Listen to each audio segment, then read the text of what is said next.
After completing his final delivery, Logan Turner returned later than expected. Upon entering the restaurant, he found it deserted, with everyone else having left long before. The kitchen had been tidied up and was devoid of activity, the lights extinguished.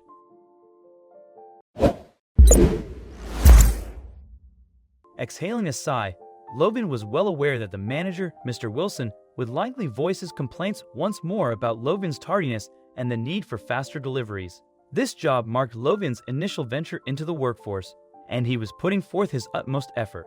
As he changed his attire in the locker area, the restaurant's landline telephone began to ring.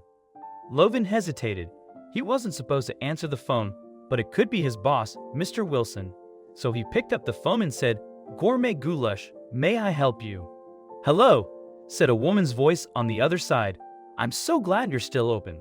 I wanted to order some dinner." "Oh," said Logan, "I'm so sorry, ma'am, but the kitchen is closed." "Couldn't you make an exception?" the woman asked. "I've just arrived from a long trip and I have no food in the house. I was really looking forward to some of your chicken paprikash with the yogurt and coriander salad." Logan hesitated for a moment, then he said, "Ma'am, we'd be happy to oblige an old customer." He wrote down the woman's name and address and headed for the kitchen. Fortunately, Logan was an excellent cook. In fact, his dream was to become a chef. But since his father had died, he and his mother had been struggling to make ends meet, and he couldn't afford to enter the expensive culinary academy. Logan quickly had the pot simmering and bubbling away while he started chopping up the coriander, mint, and cucumber for the yogurt salad. As soon as the food was ready, he dished it out into the appropriate containers. He wouldn't have time to clean up the kitchen if he was to deliver the food quickly, but he decided to come into work extra early the next morning. He hopped onto his motorbike and headed for the customer's address. When he rang the doorbell, he was surprised to see a woman in a wheelchair answering the door. "Good evening," Logan said. "Special delivery from Gourmet Goulash." The woman was delighted. "Thank you," she cried. "Hold on a moment and I'll get my purse." "It's all right, ma'am," Logan said. "It's on the house. I hope you enjoy your meal." Early the next morning, Logan was at the restaurant, and the first thing he did was to pay the cost of the woman's meal into the till. Then he started cleaning up the kitchen. He was nearly finished when Mr. Wilson walked in. "What do you think you're doing?" he screamed. "You're not allowed in the kitchen unless it's to pick up deliveries." Logan blushed and explained, "A customer called last night and asked for chicken paprikash, and so I made some." "You made some?" Wilson screeched, enraged. "You're not the chef. You violated every rule in the book. You're fired. Clean out your locker and come back tomorrow to pick up your check." Logan was close to tears. He needed this job badly, but he knew that he had broken the rules. There was nothing he could say. He went to his locker and got his personal things. He was going to have to tell his mom he lost his job.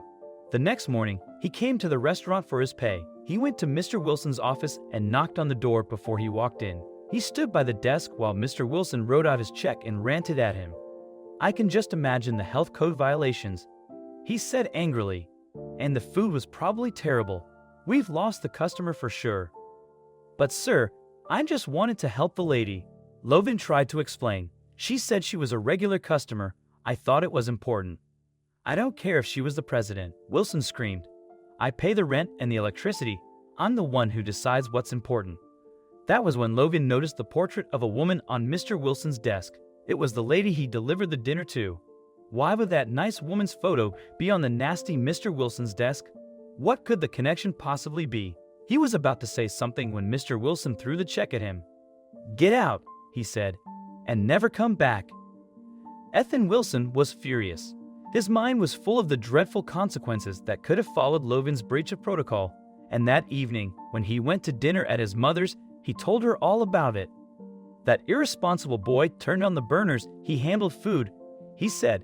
"He could have created a dozen problems for me, and he left the kitchen in chaos." "Goodness," his mother gasped. "Why did he do that?" Some woman phoned in an order after hours, and instead of telling her the kitchen was closed, he thought he'd be Sir Galahad on a scooter. He scoffed. "Can you believe it?"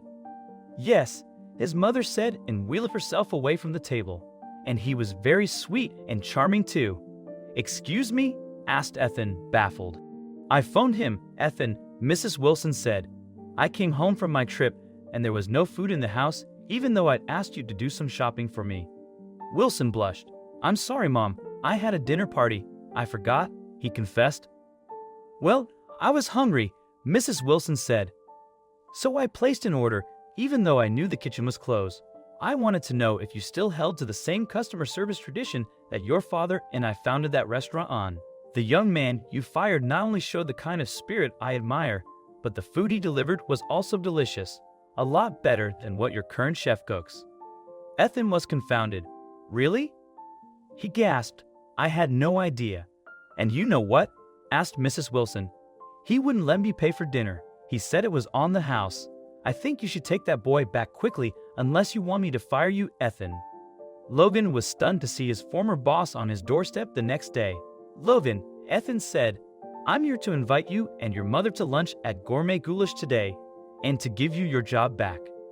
That day, Ethan, Mrs. Wilson, Logan, and his mother had a lovely lunch. Then Mrs. Wilson asked, "Logan, where did you learn to cook like that?" "My father was a chef," Logan explained. "Before he died, I was going to study to become one too. But now—" Mrs. Wilson smiled. "Well, I love the food you cooked for me, and Gourmet Goulash is taking you back as a part-time assistant chef on the weekends." "Part-time?" asked Logan, bewildered. "I thought—" "Oh, it has to be part-time due to your upcoming business," Mrs. Wilson interjected. "Because, starting next semester, I'll be covering your tuition at the Culinary Academy."